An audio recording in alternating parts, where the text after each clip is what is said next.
University academy में आप सबका स्वागत है। जैसा कि आप सब जानते हैं, मेरे पिछले वीडियो लेक्चर सीरीज में मैं आपको मेमोरी ऑर्गेनाइजेशन के बारे में कुछ जानकारी दे रही हूँ।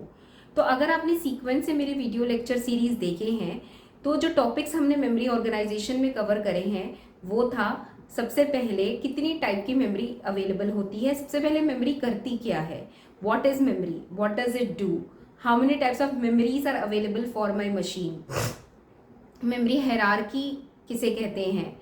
मेमोरी हायरार्की के बाद हमने सबसे इम्पॉर्टेंट मेन मेमोरी का कॉन्सेप्ट देखा, जिसमें हमने सेमीकंडक्टर, रैम और रोम के मेमोरी चिप डिज़ाइंस देखे, उनकी परफॉर्मेंसेस देखी। उसके बाद जो नेक्स्ट टॉपिक हमने करा वो था कैश मेमोरी।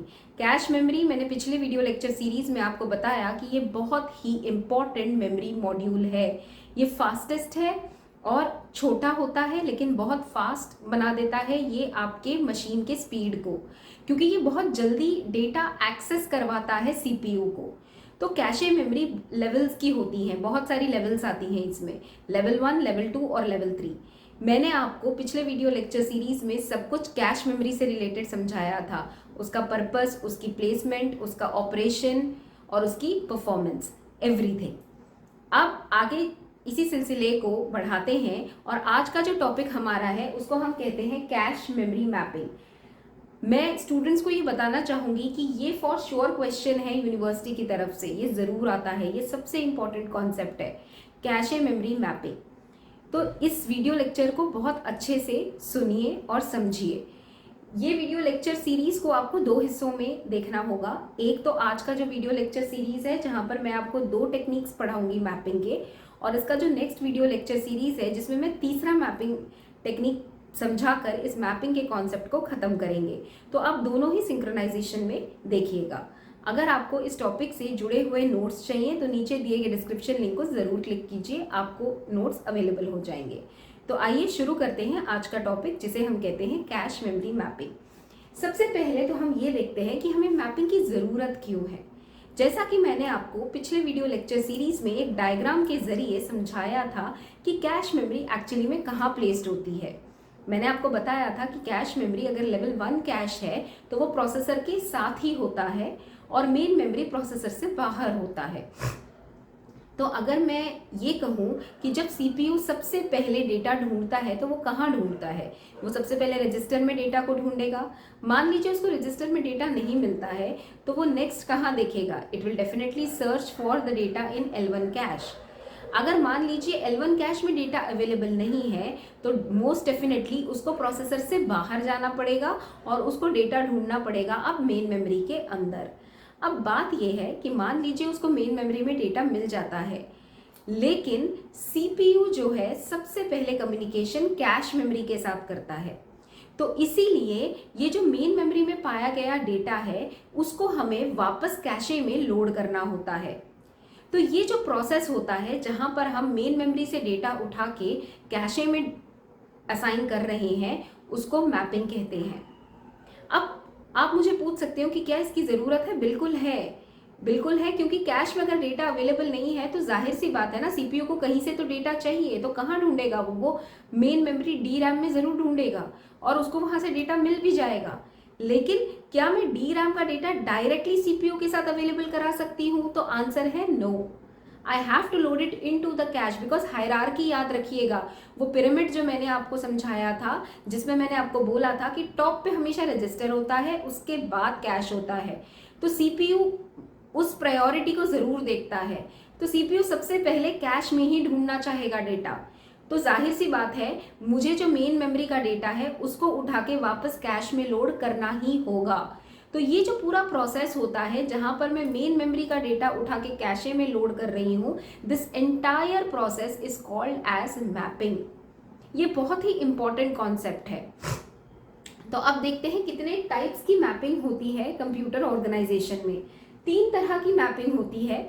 सबसे पहले होती है डायरेक्ट मैपिंग, दूसरी होती है फुली एसोसिएटिव मैपिंग और तीसरी होती है के वे सेट एसोसिएटिव मैपिंग।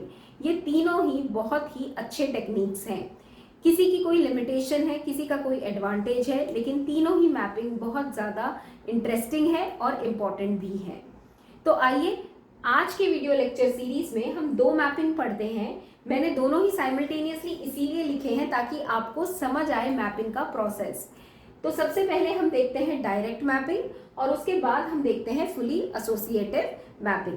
मैं दोबारा समझा रही हूँ, मैपिंग का ये प्रोसेस क्या है। Mapping is a process of locating the data in the main memory and loading it into the cache memory. This entire process is called as mapping. ठीक है, तो आइए शुरू करते हैं डायरेक्ट मैपिंग के साथ। तो जाहिर सी बात है, मेरे पास दो ब्लॉक्स यहाँ पर बने गए हैं जैसा कि आप बोर्ड पर देख सकते हैं। सबसे पहला ब्लॉक है मेन मेमोरी का और ये वाला ब्लॉक है कैशे मेमोरी का। क्योंकि मैं कहाँ से कहाँ डेटा ट्रांसफर कर रही हूँ, मैं मेन मेमोरी का कुछ डेटा कैशे में लोड कर रही हूँ जो मेरे सीपीयू को चाहिए। तो जाहिर सी बात है, मेरे को दो ब्लॉक्स तो दिखने ही चाहिए यहाँ पर, मेन मेमोरी और कैश मेमोरी। ठीक है, अब देखिए जैसा कि हमारा यूनिट ऑफ मेजरमेंट होता है, जैसे मैं हाइट मेजर करती हूँ सेंटीमीटर्स में, मिलीमीटर्स में, मीटर्स में, और मैं वेट मेजर करती हूँ केजीज में, किलोग्राम, ग्राम, मिलीग्राम, ये सब आपके यूनिट ऑफ मेजरमेंट होते हैं। वैसे ही मेमोरी का भी एक यूनिट ऑफ मेजरमेंट है जिसको हम कहते हैं word. You can term word as a byte also, या तो आप बाइट के फॉर्म में भी उसको यूनिट ऑफ रिप्रेजेंटेशन यूज कर सकते हो या फिर आप बाइट के फॉर्म, वर्ड के फॉर्म में भी।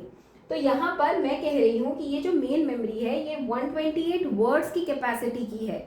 इसका मतलब क्या है कि मैं 128 वर्ड्स स्टोर कर सकती हूँ इस मेन मेमोरी के अंदर। तो जब मैं मेन मेमोरी की बात करती हूँ तो मैं आपको दोबारा समझाऊं कि मेन मेमोरी से मेरा मतलब यहाँ पर डी रैम से है, रोम से नहीं है। जैसा कि मैंने बोला था मेन मेमोरी में दो हिस्से हैं, तो प्लीज कंफ्यूज मत होइए कि मैं यहाँ पर किसकी बात कर रही हूँ। मैं यहाँ पर डी रैम की बात कर रही हूँ। ठीक है, तो आइए देखते हैं जो डी रैम होता है आपका मेन मेमोरी का, वो देखिए वो एक बड़ा चंक है। उस चंक में 128 वर्ड स्टोर्ड हैं, लेकिन उसको हम ऐसे ही डंप नहीं करते। हम मेन मेमोरी को ब्लॉक्स में डिवाइड करते हैं और हर ब्लॉक में 4-4 वर्ड्स असाइन होते हैं। तो देखिए यहाँ पर मेरे पास कितने ब्लॉक्स हैं, क्योंकि मेरी कैपेसिटी मेन मेमोरी की कितनी है, 128 वर्ड्स की है। तो जाहिर सी बात है जो मेरे पास ब्लॉक्स हैं वो B0 से लेके B31 तक, मतलब टोटल मेमोरी के पास 32 ब्लॉक्स हैं और हर ब्लॉक में मेरे पास 4-4 वर्ड्स हैं। देखिए यहाँ पर W stands for word, B stands for block. तो W0, W1, W2, W3 ये 4 वर्ड्स कहाँ पर है, ब्लॉक 0 में। W4, W5, W6, W7 कहाँ पर है, ब्लॉक 1 में। वैसे ही W124, 125, 126 और 127 कहाँ पर मिलेंगे आपको, ब्लॉक 31 में। तो ये वर्ड का मतलब क्या है, जाहिर सी बात है जैसा कि मैं कह रही हूँ वो एक यूनिट ऑफ मेजरमेंट है, उसके अंदर आपको बिट्स ही मिलेंगे, मतलब डेटा ही मिलेगा। तो कहने का मतलब ऐसे अरेंज्ड है मेरे मेन मेमोरी के अंदर डाटा। अब जरा कैशे मेमोरी का सेटअप देखते हैं। कैशे मेमोरी जैसा कि मैंने आपको बोला छोटी होती है, वो इतनी बड़ी नहीं होती मेन मेमोरी की तरह, लेकिन फास्टेस्ट होती है। तो देखिए यहाँ पर कैशे मेमोरी का मान लीजिए कैपेसिटी सिर्फ 16 वर्ड्स की है।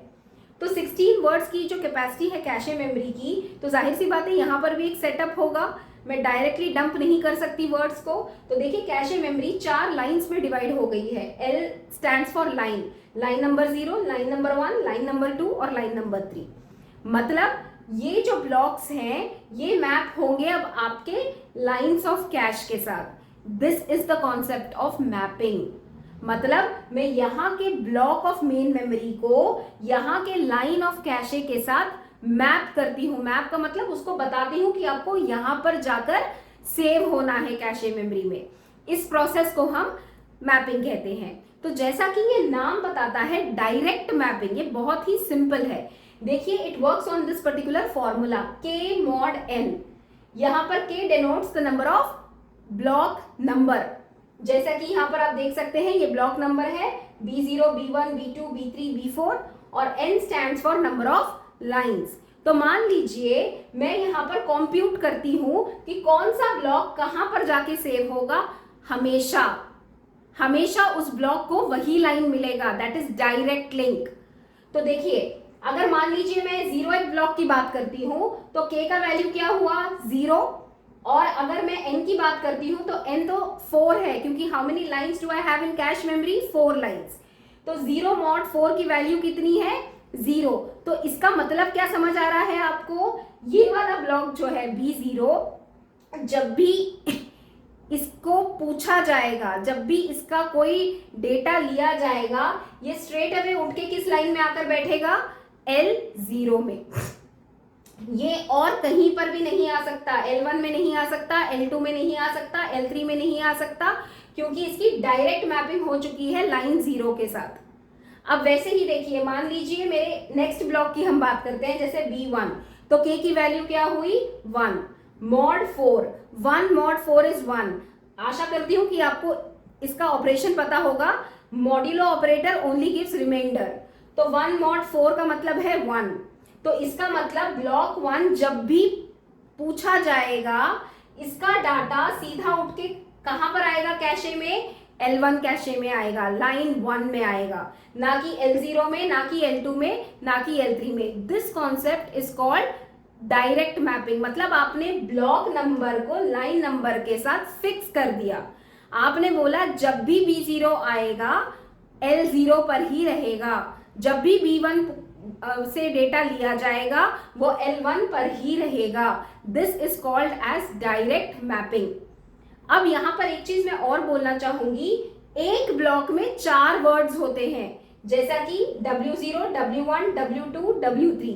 तो ये चारों लोड होंगे जब भी एक ब्लॉक की मैं बात करती हूं। अगर मेमोरी से हम ये ब्लॉक उठा रहे हैं तो जाहिर सी बात है ये सारे वर्ड्स उठा रहे हैं और एज इट इज लाइन 0 में इसको हम फिक्स कर रहे हैं। सो लाइन 0 की कैपेसिटी उतनी होगी, W0, W1, W2, W3, बस खत्म। उसके बाद नेक्स्ट इटरेशन में दूसरे ब्लॉक्स आएंगे। So this is the concept of direct mapping. यहां पर एक प्रॉब्लम क्या है? प्रॉब्लम ये है कि आपने इस ब्लॉक को इस लाइन के साथ फिक्स कर दिया। मान लीजिए मेरे पास कोई दूसरे लाइंस खाली हैं, तो क्या मैं वहां पर उस ब्लॉक को डाल सकती हूं? नहीं, क्योंकि फॉर्मूला अलाउ ही नहीं करता। फॉर्मूला कहता है जिसका जो भी ब्लॉक नंबर है और लाइन नंबर है वो उसी हिसाब से जाएगा। So that means I am restricting myself. That means I am restricting the blocks to the line numbers. This is the limitation with direct mapping. लेकिन इसका एडवांटेज क्या है? एडवांटेज है सिंपल टू अंडरस्टैंड है, सिंपल टू डिजाइन है and simple to work है। लेकिन हाँ, इसकी लिमिटेशन भी है। तो अब जो इसकी लिमिटेशन है हम इसको थोड़ा दूर करने की कोशिश करेंगे सेकेंड टाइप ऑफ मैपिंग में, जिसको हम कहते हैं फुली एसोसिएटिव मैपिंग। याद रखिए, मैपिंग वो प्रोसेस है जहां हम मेन मेमोरी के ब्लॉक्स का डेटा उठा के कैशे मेमोरी के लाइंस पे मैप करने की कोशिश कर रहे हैं। जैसा कि मैंने बोला, यहां पर आपने ब्लॉक्स के लाइंस फिक्स कर दिए हैं, किसमें? डायरेक्ट मैपिंग में। तो वो एक तरह से उसकी हिंड्रेंस भी है। तो आइए देखते हैं फुली एसोसिएटिव कैसी उस लिमिटेशन को दूर करता है। यहां पर मैंने सेम एग्जांपल लिया है, मैं एग्जांपल चेंज नहीं कर रही हूं। तो देखिए, मैंने मेन मेमोरी को 128 वर्ड्स की कैपेसिटी पर लिया है। तो 128 वर्ड्स का मतलब है मेन मेमोरी डिवाइड हो चुकी है 32 ब्लॉक्स में, और हर ब्लॉक में आपके पास 4-4 वर्ड्स अवेलेबल हैं। तो which makes it total 128 words. अगर मैं कैशे मेमोरी की बात करूं तो कैशे मेमोरी फिर से 16 वर्ड्स की है। तो अगर 16 वर्ड्स हैं तो कैशे मेमोरी 4 लाइंस में डिवाइड हो चुकी है। तो यहां पर फुली एसोसिएटिव कहता है कि आप ब्लॉक नंबर को लाइन नंबर के साथ फिक्स मत करो, कोई भी ब्लॉक किसी भी लाइन में आ सकता है। That is the concept of fully associative mapping. जैसे फॉर एग्जाम्पल अगर मैं ब्लॉक 0 की बात करूं तो ब्लॉक 0 लाइन नंबर 0 पे भी आ सकता है, L1 पे भी आ सकता है, L2 पे भी आ सकता है, L3 पे भी आ सकता है। This is the concept of fully associative, क्योंकि fully associative works with the formula line size is equal to block size. मतलब वो कह रहा है अगर मेरे लाइन के पास एक कैपेसिटी है कि इतने ब्लॉक्स में स्टोर कर सकती हूं, तो वो ब्लॉक की साइज के साथ मैच हो जाएगा। Line size is equal to block size. Till the time I am having 4 words in every line, it doesn't matter कि मैं किस ब्लॉक को किस लाइन पे कर रही हूं। That is the concept of this formula fully associative mapping. तो इसका मतलब क्या है? आपने फ्लेक्सिबिलिटी दे दी। देखिए, मान लीजिए मैं B0, B1 ब्लॉक ढूंढ रही हूं फॉर एग्जाम्पल, तो B1 ब्लॉक ढूंढ रही हूं। अगर मैं डायरेक्ट मैपिंग करती तो B1 को मुझे L1 पे ही लाना पड़ता, राइट। सो अगर L1 मान लीजिए फ्री नहीं है उस टाइम पे, तो मैं B1 को L2 पे नहीं डाल सकती, ना मैं L3 पे डाल सकती हूँ। अगर वो फ्री है तब भी नहीं डाल सकती, क्यों? क्योंकि B1 L1 के साथ ही फिक्स्ड है।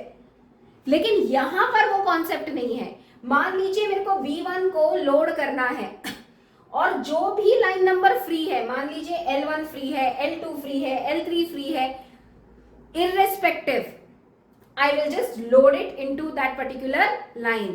So this gives it a little more flexibility. ये है fully associative cache memory mapping. हमेशा आपको कोशिश यही करनी चाहिए कि जल्दी से जल्दी डेटा कैशे में अवेलेबल हो जाए, क्योंकि जब तक डेटा कैशे में जल्दी अवेलेबल नहीं होगा मेरे सीपीयू की स्पीड बढ़ नहीं सकती। So that is one of the concepts why we ensure that a correct mapping process has to be followed. तो आशा करती हूँ कि आपको डायरेक्ट मैपिंग और फुली एसोसिएटिव मैपिंग अच्छे से समझ आ चुका होगा। अब इन दोनों का जो मिक्सचर है वो है मेरा के-वे सेट एसोसिएटिव मैपिंग, जो मैं अगले वीडियो लेक्चर में आपके साथ डिस्कस करूंगी। लेकिन आप प्लीज वो वाला वीडियो लेक्चर और ये वाला इकट्ठे देखिए, सो दैट मतलब इन सिंक्रोनाइजेशन देखिए, ताकि आपको पूरा मैपिंग समझ आए। तो अगर मैं एग्जाम पॉइंट ऑफ व्यू से देखूं तो ये थियोरेटिकल भी आ सकता है, ये थोड़ा प्रैक्टिकल भी आता है। मतलब आपको हो सकता है मेन मेमोरी का ब्लॉक साइज दिया जाए और आपको बोला जाए कि इसको मैप कीजिए आप इस पर्टिकुलर लाइन नंबर पे, तो आपको इस फॉर्मूला के साथ देखना है कि कौन सा ब्लॉक नंबर है, कितने लाइन्स है, और उस हिसाब से आपको उसको सॉल्व करना है। So this particular topic can come in both ways, it can come in theoretical manner, it can also come in practical questions. ठीक है, तो जुड़े रहिए मेरे साथ, क्योंकि आगे नेक्स्ट टॉपिक मेरा के-वे सेट एसोसिएटिव मैपिंग है। अगर आपको मेरा वीडियो अच्छा लगे तो लाइक, शेयर और सब्सक्राइब जरूर कीजिए। Till then, take care and have a great day.